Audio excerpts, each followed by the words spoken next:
access to the items. So here's what I mean. So the network drive, or we'll say the NAS kind of thing, will have access to, will have all the files. And pretty much it also has a directory specifically for any new files that you want, kind of thing, that you want to add but you don't want to, or that you can throw in, but if you don't want to do anything with it, you can just leave it there. So what I was thinking of doing, I thought it was frozen a little bit. It was a bit weird. Oh, I'm frozen again. Weird. Anyway, it's been a while since I last saw another person. Don't be shy, let's battle. Oh, it's weird again. Freezing again. Weird. Anyway, Tiger Philip. Alright. So the idea is that, like, while this will have every access, every computer that I have will have either a software or something else that will try to access that data, kind of thing. So it'll sort of sync up the drive, kind of thing, to certain files or certain folders, kind of thing, right? So for the new PC that I want to build, Monolith, that will have, let's say, access to, we'll say, like my game saves, kind of thing. And it'll be the one that can inject game saves if I really wanted to. So let's say I play, I don't know, what's a game that I have on here that I haven't played that I want to play? The Outer Worlds. Let's say I want to play the Outer Worlds. I haven't had the time to even try it. Anyway. Or even Starfield. We'll say Starfield, because that's definitely a game I want to play. So let's say I want to play Starfield. Okay? So let's say on the main PC that should have access to it at all times, kind of thing, I create a folder for Starfield, and I even create, like, you know, the whole thing. Who's there? Leave me and my Pokemon alone. Right. So we'll say, like, it has a folder all that ready to go, but it has nothing in there. Let's say on Monolith, when it's built, I play a little bit of Starfield, and I want to back up the save. So what will happen is that when I try to put the save on there, it's not going to be sent to the direct folder right off the bat. Because obviously that would be a huge security risk, right? That makes a lot of sense. You definitely don't want to risk all the data being lost. So what I wanted to do is that I wanted to inject everything into the new folder system, so that way, if there is a virus or if there is malware or whatever, it only affects that folder system instead of the whole thing. But I'm usually very good at that kind of stuff, though, like having it not happen, so yeah. And I don't go on any fishy websites at any time, so that's never gonna happen. But, you know, just in case that does happen, or just in case, like, you know, there's a Feebas. I do want a Feebas. But I don't know how to get melodic on here, though. But I will definitely catch a Feebas. Anyway.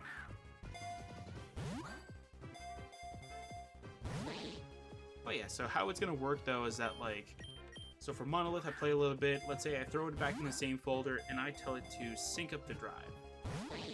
Or I sync up that folder to the folder that's in the new drive.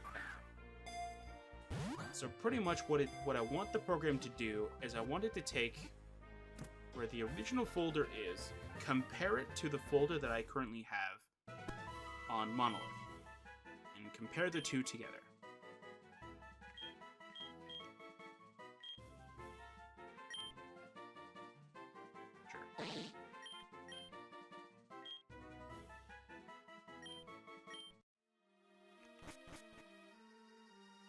Oh, I'm in the Ruins of Alph. Alright, that's interesting. Alright, though. I'm in the Ruins of Alph, but I don't want to be there. I came all the way here to conduct my Pokemon research. Let me demonstrate my findings in a real Pokemon battle. So yeah, so what it's going to do is it's going to compare the two, then it's going to go, uh-oh, you have an entry in Starfield. That's obviously new. So instead of having it being injected into that folder system, it's going to inject it into the new folder system and create the entry specifically for that. Obviously, right? Is this the same guy? I remember this whole entire team. It's weird.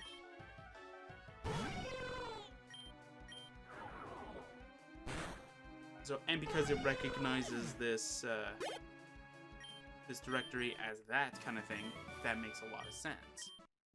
So that way, though, before you chamber E,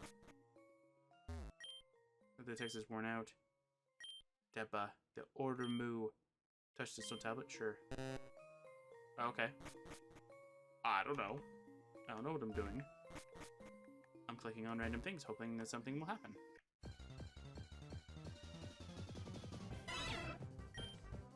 It's probably like an order of operations thing, kind of like how the bug gym was.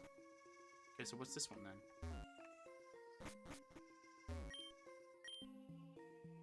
A, B, D, E, be respected.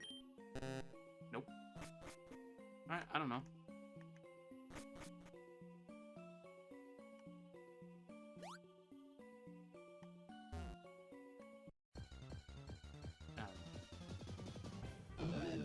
But yeah, so pretty much like it'll go to the new system kind of thing, and the main PC. Oh, I guess we're rebattling. I didn't see the word rebattle until after. But yeah, so the main computer that has like all access kind of thing, or has access to edit it, where you have to put in a password to be able to edit it. I don't know how I want to do it yet, or how I want it to be, right? But pretty much, that's pretty much how it is.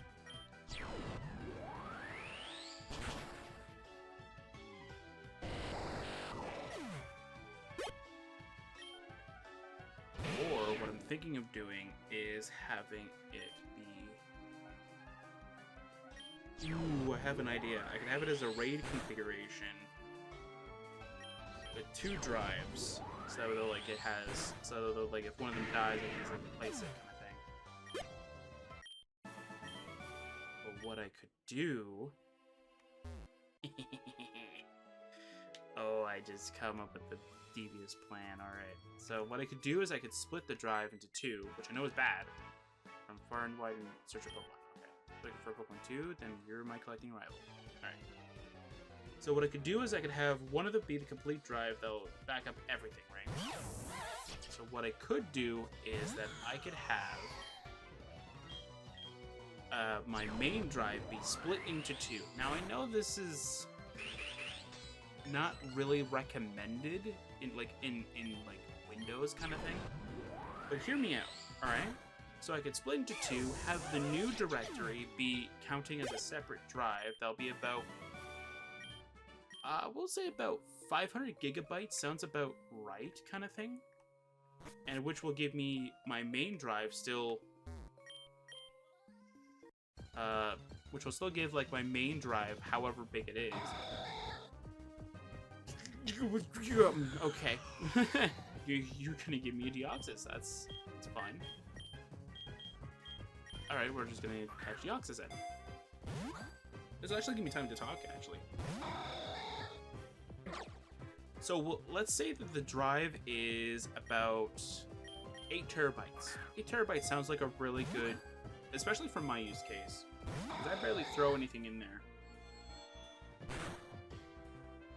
Like, mostly what I'm doing is I'm just writing things in and taking things out at given times. Usually it's just game mods. That's pretty much what the use case is now. I'm mostly just trying to look at more Oblivion mods. But anyway, that's the idea, right? So I go and take a look at these game mods kind of thing, and I throw them into my drive so I can use them for later purposes, instead of having to re-download them every time.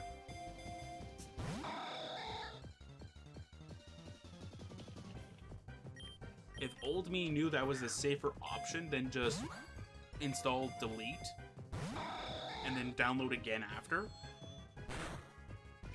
I would be in a much safer position now. But that's beside the point, right? The point is that I learned my mistake, and I actually have all of my mods backed up. I kind of wish, though, that, like, what the Nexus would do is that it would kind of keep track, not necessarily keep track, but it would know which ones you've downloaded before, and it would sort of warn you when those mods themselves have been updated, right? So, like, in terms of like Oblivion mods that I've done on the channel, let's say Knights of the Nine Revelation got an update, right? In order for you to get a notification that that mod has been updated, you have to track the mod. Which makes sense, right? If you track mods that you've downloaded before, you should be able to get a notification about it. But there should be a second thing, though. There should be like a separate thing that's like manual, which will tell you anything, right? But if there's a new version update, let's say it's for bug fixing and stuff like that, there should be a secondary alert system that tells you, hey, did you know that Knights of the Nine Revelations has updated from 1.2 to 1.3? So that way, though, you go, oh, I was having a lot of issues back in 1.2. Maybe they've been fixed in 1.3. Who knows, right? You won't know if you're not tracking the mod, obviously. And the thing with the mods that I have on my mod folder here, I don't have the versions, by the way. I don't have the game mod versions. Let's see here. Let's see what I have for Knights of the Nine Revelation while I keep clicking Pokeballs, obviously. Let's see here. Knights of the Nine Revelations. Let's see. Or Revelation, Knights of the Nine Revelation. Yep, nothing here. Let's see what version it's on the Nexus, and it'll give you an idea why it would be a good idea for it to have that. I know for Pal World, all the mods that I do use for the server, I do have backups for them, or I do have them tracked, I should say. I have them all being tracked because those are very useful, especially for the server, because then I can know when they're up to date. Knights of the Nine. I'm pretty sure if I search this, it's actually there. It's actually one of the top ones. What? Oh, search by date published. Endorsements for one. There you go. Let's see here. Let's see what the current version of Knights of the Nine Revelation. I'd laugh. It's actually 1.2. Let's see. 1.3.7. And I downloaded this on 2021. That was probably when I was recording it, and that was probably because it comes with its own walkthrough or something like that, or probably just to make sure that I have it in the correct.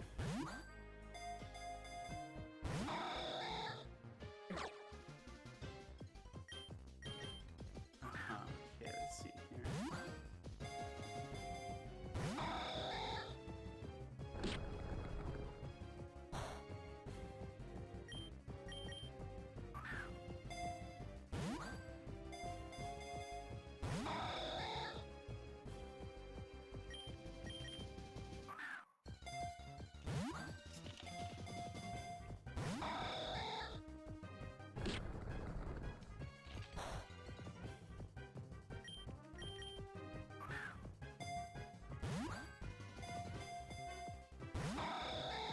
Yeah, so one of the that would be a cool system though,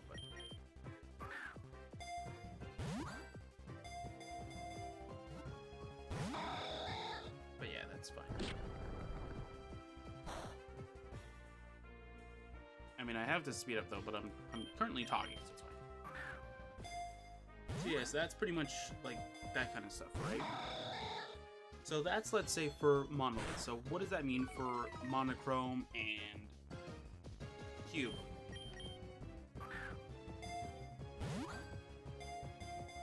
well, let's say Cube will need my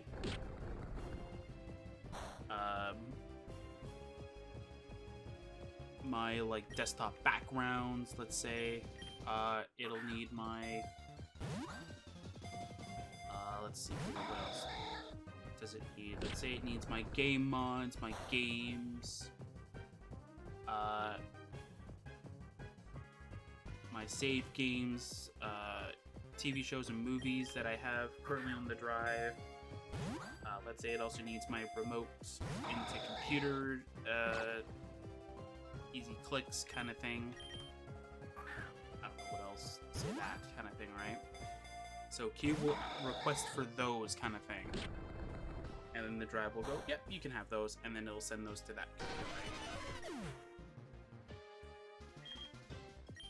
And then we'll say for monochrome, let's say it will, which is the current PC that I'm using right now. Let's say I request for all of the stuff that's in there. Then I can easily get it, right? And then obviously if I add anything to one of these things, instead of me having to plug in the drive and... Yes, instead of me plugging in the drive, let's say, and then having me like waiting for it to boot up, though, I just go to the network storage and then I just toss it all in there. Or I use the application to toss it all in there. Then I don't have to worry about anything. Although, one thing that I would love to do, and I don't know if I could do it this way, I kinda hope I could, but I'm not 100% hopeful for it. And even if I can't do it that way, it's not that big of a deal. I was kinda hoping that I could use like the network storage as my game library, or do again the separate drive thing,